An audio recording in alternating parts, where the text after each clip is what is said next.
You set that alarm with good intentions, and then you woke up already behind.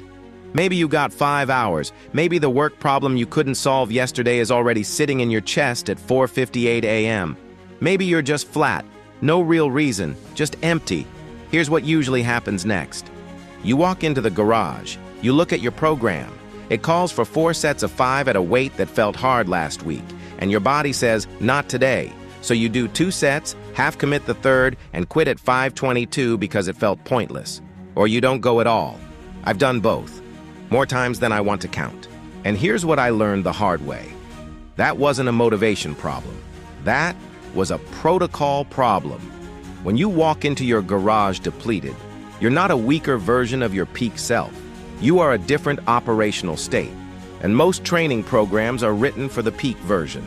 Here's what's actually happening in your body on a rough morning. When you're short on sleep or carrying a heavy mental load, the bar genuinely feels heavier. That's not in your head. Research shows elevated perceived effort at the same absolute loads. The weight didn't change. Your readiness did. So the old you protocol, the one built for peak days, is the wrong tool for this morning. What you need is a session designed for this version of the morning. Not a watered-down apology for a workout. A deliberate, complete training stimulus built to work with a depleted nervous system. That's what the next 20 minutes is about. The most important thing about this protocol doesn't happen at 5 a.m. It happens the night before. You write down 3 things: your squat, hinge, and push or pull movement. And you write, done at 30 minutes regardless. Know when the session ends before it starts. That one act removes one of the biggest reasons you talk yourself out of it. I call it not negotiating with yourself when your brain is offline. The session is decided. The end time is decided. When you walk in, your only job is to execute. The highest friction moment is the point of entry, not the first set, the moment before you start. Reduce what you have to decide at that moment, and you've already won the hardest part. A squat, a hinge, and a push or pull. That's not laziness. That's the whole body. Everything important gets touched. Pick yours the night before. Do not improvise at 5 a.m.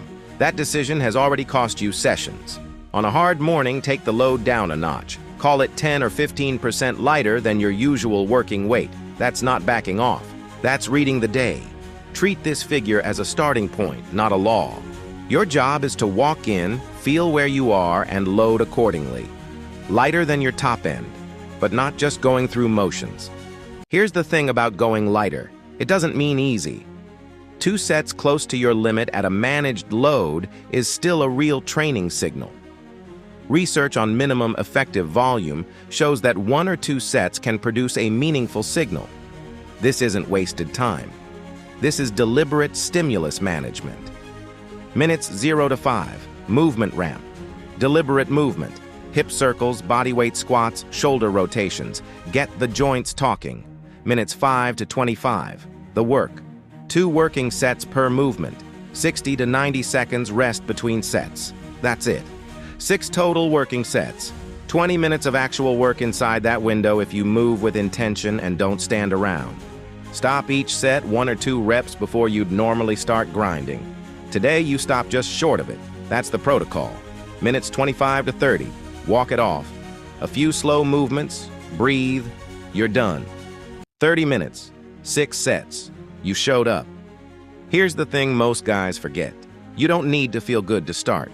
You need to start to feel better. That's a documented physiological effect.